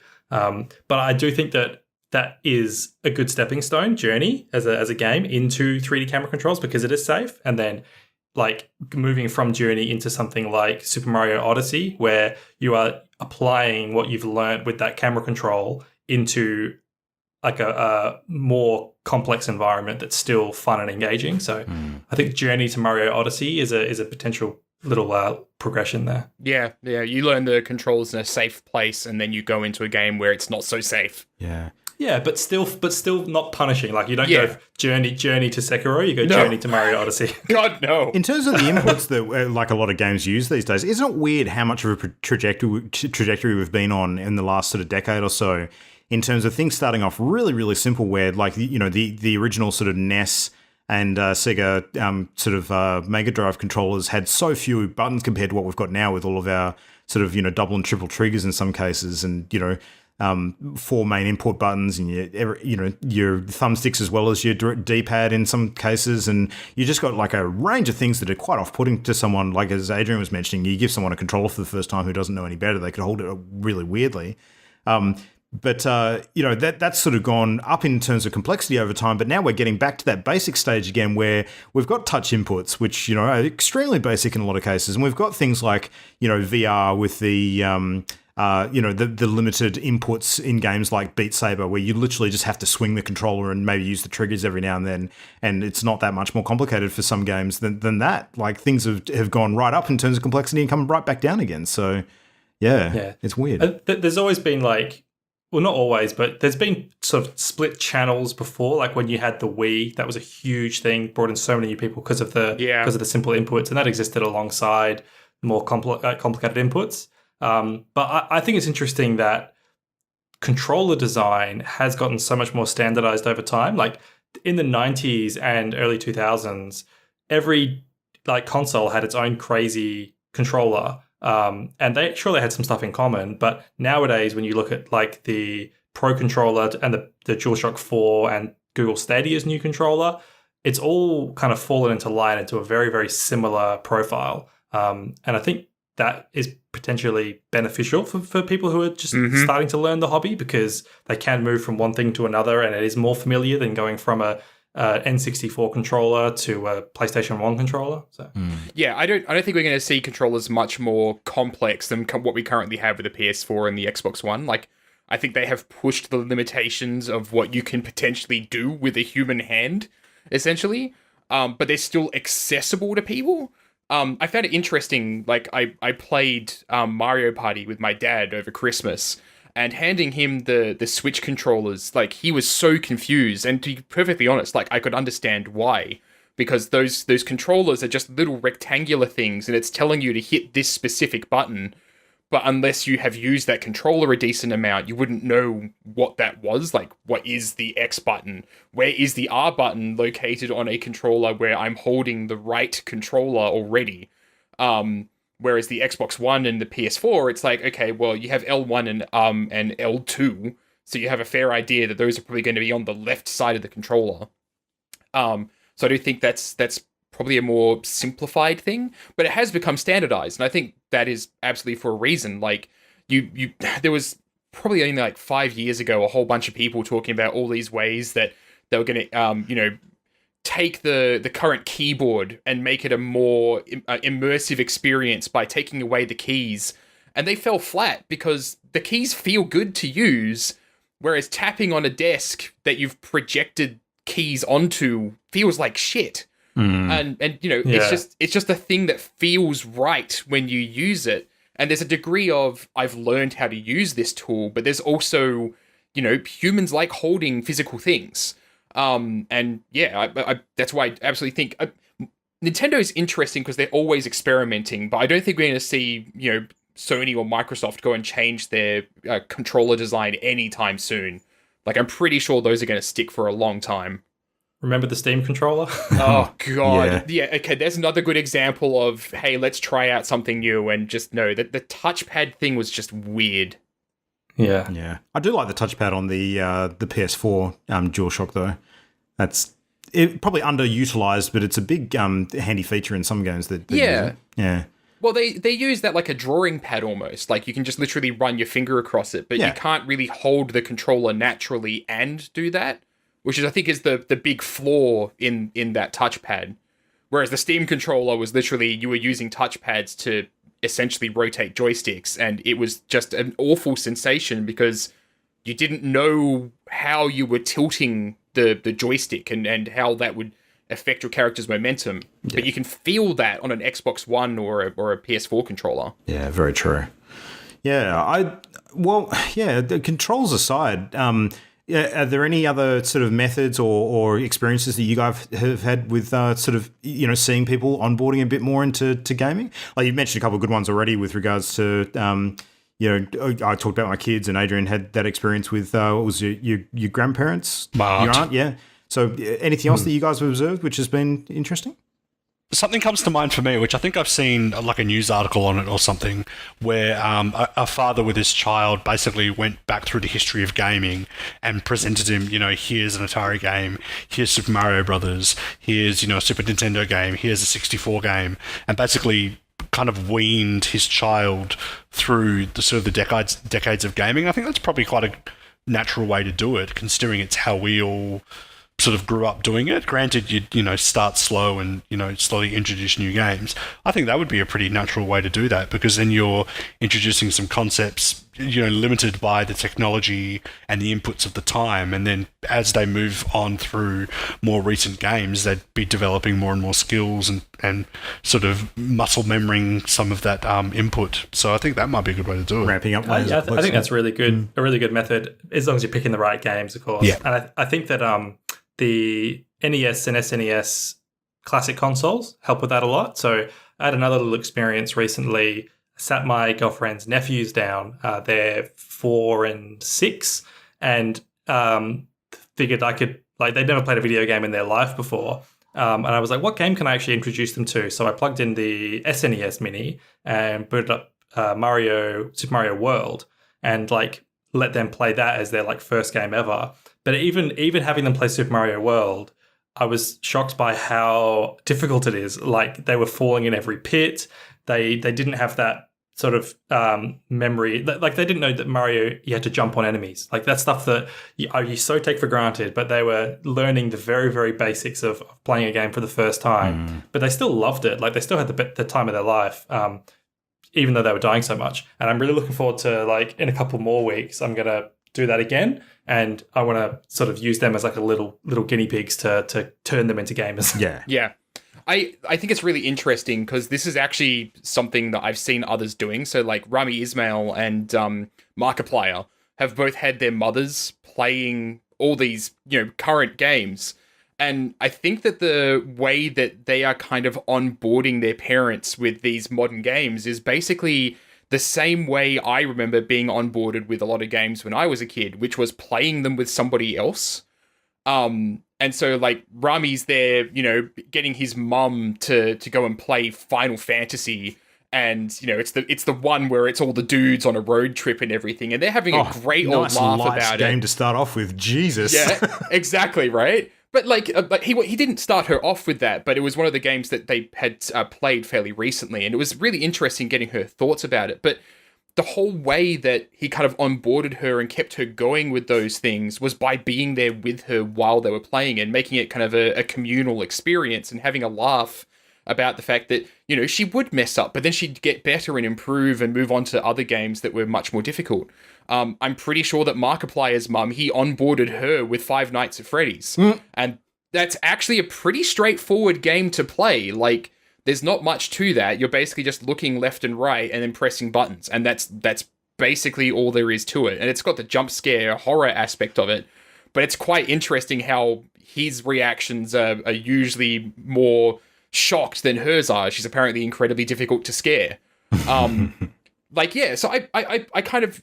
It makes me nostalgic for those days as a kid where I'd sit there and I'd play Mario Kart with my sister, and she wouldn't be playing because we just have the one controller, but we'd both be sitting there and having a laugh about the fact that I was getting constantly blue shelled or whatever, right? Like, it became this thing that, you know, now she comes over and she's like, have you picked up the most recent Mario Kart for Switch? I really want to play sometime. And she is not a gamer. Like, she has no interest in buying a console for herself, but she has those fond memories as well and could probably transition over into being a gamer because of the fact that we shared those memories as kids. Sure. On the topic of introducing mums to games, over the Christmas break, I introduced my mum to her first ever video game, which was actually Beat Saber. So actually in the same evening, we did some Jackbox as well. So it was kind of like a twofer. But she really, really resonated with Beat Saber. I think she got it pretty quickly. She really, really enjoyed the experience. It was her first time playing, you know, a video game, really, let alone a VR game. So that was, you know, just ramping up the immersion to a crazy level for the first time. But like, I was left thinking after that encounter that, you know, this is something that Mum would really enjoy doing for you know, cardio and general fitness and fun sort of autonomously. But the one big thing that would prevent her from doing that is VR in particular has a very high barrier to entry when it comes to like the hardware requirements.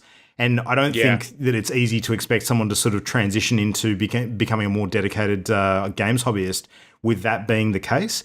But it's gotten me thinking a lot about our recent conversations around like Google Stadia and stuff like that, because that barrier to entry is going to disappear for quite a few people in a big, big way. And I wonder whether that will make it a lot easier for people who wouldn't have before become more sort of, if we want to use the term core gamers or dedicated games hobbyists, than ever before. And we see like a big change in the wind around that kind of thing. So be interesting. I do actually think that the control method is the big reason that VR is actually super accessible because it's really straightforward. Like you basically It's very Wii-like. Yeah, it is. Like my dad was super interested in VR when it was first coming out, and the Vive was a big thing. And one of my friends, Dylan, had a Vive at his office, and I was basically like, hey, well, why don't you actually come and stop by Dylan's office, and we'll put you in a headset and we'll get you to play. And he played for 2 hours just throwing shit around in Job Simulator, and he was pissing himself laughing. He was having so much fun in that game. I have not seen him have so much fun since, basically. Like, he was just loving it. It was like watching a child just, he wasn't achieving anything. He was just having fun throwing things around, right? But he didn't need me to instruct him on anything. It's like you put this controller in your left hand, you put this controller in your right, and, oh, okay, I see, you're already doing stuff. Cool. Well, you have fun with that. So, yeah. Heaven forbid we play games just to have fun rather than ticking imaginary boxes. Yeah. Though, I will say, I really want to do an experiment and go to, like, an old people's home and find somebody that has played Tetris, because, let's be honest, a lot of them probably have, and then set them up with a Twitch account and Tetris 99 and see what happens. Christian, you remember that time we slipped the VR headset on my granddad when he came round? Yeah, that was hilarious. Yeah, we put him in the shark simulator, which no. Yeah, he swore a lot. Terrible grandchild. My God. No, he loved it. He actually was like crazy, like enthused about it. He talked about it for days, So that was quite a good experience actually. Yeah, nice. Yeah, I think there's a lot of opportunity, and this is something that people who are in the business of making games or publishing games, I think, are thinking about more now than ever. Like the accessibility ramp on is not as unattainable as it once used to be. So it's worthwhile, a lot of them, considering how people who aren't sort of heavy gamers are getting into some of these experiences for the first time. And it's great because there's a lot more variety when it comes to as friends or family trying to introduce these things to people. So yeah. Which is good. Like one of the ones that I see a lot of older people going out and playing, like my mum years ago, she hasn't done it in a long time since, but we would go and stop by EB, and she would be in the back of the store at the PC section grabbing all the hidden object games and would just like buy 20 of them for like $20 and would just end up playing those of an evening. And I feel like there's a really easy entryway there from like that to like Life is Strange or any of the Telltale adventure games where, like, hey, here's something with an actual narrative rather than just clicking objects to find stuff on this screen cluttered with things, Yeah, get through a basic story, and if you can understand a story, you can understand a game like that. It's not particularly difficult. Yeah. So, yeah. That's a really good point, actually, Matt, as well, because I was thinking, I mentioned my mum earlier. The reason that I gave her a shot at Journey was because she was already playing like Plants vs. Zombies, and she really loves Plants vs. Zombies. And then I was like, oh, if she likes that, maybe she would like some like more dedicated game, like home console games. So we tried Journey, and then I was thinking afterwards of The Walking Dead, the Telltale series, because The Walking Dead is actually her favorite TV show. Yeah, which is a bit and I really should sit her down and have her play the Walking Dead Telltale game, because that seems like a really good next step sort of thing. Yeah, so I might try that and report back. I tried to get my mum to play that, and she just kind of bounced off of it. But I actually sat down and played through that, like the entire first game with my family, all watching over the course of a couple of days. And they all loved that experience, like just the group of us sitting down together and watching, me as I played this thing and calling out for, choose this option. And it was this really fun, family experience. And then everybody was in tears at the end of it. It was great. Yeah. First season of that game is also exceptionally good. So yeah, exactly. Interesting. Oh, we might have to leave it there because we're running super long. But God, what an episode! This has been a great week worth of content to get through. So all of this stuff that's happening at the moment, we're obviously trying to create and recruit a new army of people to enjoy it, which is not a terrible thing at all. So. Oh, but man, it's it's been consistent. I think it's easier than ever to remain enthused ourselves with what's going on in the gaming hobby, let alone trying to bring new people in. But there's going to be more and more ways to do it as the time goes on. So, Hey, if anyone listening has any stories about how you've brought people in your life who are close or special to you into games in a big bad way, in a successful way, why don't you reach out and tell us about it? So send us an email at mail@partyloaded.com. We'd love to hear your stories. And I mean, hey, there might be some hidden tips or tricks we can sort of glean from that and maybe try a few new methods with our friends or loved ones. Who knows? Or if you've introduced your enemies to Fallout 76, let us know. Yes, that could be quite a fun tale too. But yeah, apart from that, you can get all of our usual stuff at all the usual places. So Facebook, just look for Party Loaded, at Party Loaded Show on Twitter, and visit our hub for all of the up-to-date content at channelendgame.com. Should also point out at twitch.tv/partyloaded, you'll find Matt at the moment doing a semi-regular stream. As you mentioned earlier tonight, Matt, you've been playing Vampire the Masquerade Bloodlines, so I'll be playing more of that for sure. Yeah. Yeah, so look out for that. I mean, we usually put up notifications on the Twitter when that sort of stuff's going on. So you follow us on Twitter, you pretty much be on the pulse with regards to what's happening there. So there you go. And I'd like to twist some arms with some people to do some Division streaming soon as well. I just get so damn absorbed in the game, I forget to do anything other than play. So I may well actually drag people on PS4 into doing a stream at some point and just stream some Destiny 2, because I reckon that'd be really good. yeah, it'd be good times for sure. All right, well, yeah, anything else you guys wanted to mention? I won't cover the usual what are we playing stuff tonight, because I think that we all have a pretty solid understanding of what we're all absorbed by right now. I will mention, though, that Party Game of the Week is coming up next week. So as of next episode, we're going to be playing, Glass Masquerade 2, that's right. So a puzzle game of a mysterious nature, of which I still need to dig into and find out what the heck's going on with that. So Yep. yeah, peel ourselves away sometime in the next week so we can chat about it next episode. Yeah. But aside from that, guys, thank you very much for joining and everything tonight. Thanks to Jam as well, who couldn't stick around, unfortunately, but she will hopefully be back in the not too distant future. But yeah. Yeah, pleasure as always. Absolutely. And until next Thanks very time, much, guys. 7 more days to become absorbed in everything we've got going on. We'll see you then. Thanks very much for listening, and good night. Good night. Bye. The Party Loaded podcast is a Channel Endgame production. For this and more great gaming content, bookmark channelendgame.com.